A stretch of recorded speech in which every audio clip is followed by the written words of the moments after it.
ano siya sa pagkain mo. Gusto ko pa kasing bumili ng mga outfit, ng terno tayo, para tumingin tayo. Bongga anak. Pagkatapos, pumarada tayo sa barangay natin para magbow sila kay Doña Susan at saka syempre kay Doña Betsy. Ay, pero anak, ang paalam mo kay Robert ha, bibili ka ng gamit sa bahay. Bakit parang puro gamit mo yan? Siyempre, bibili din ako noon. Pero, uunahin ko muna yung sarili ko dahil sabi nga nila, love yourself, di ba?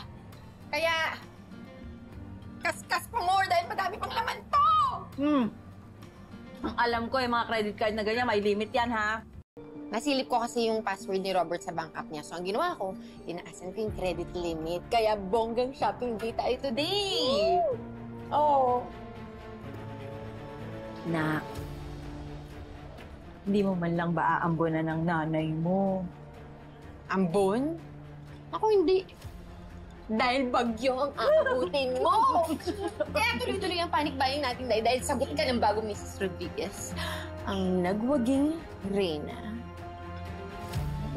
Paganda ka ng paganda sa paningin ko talaga.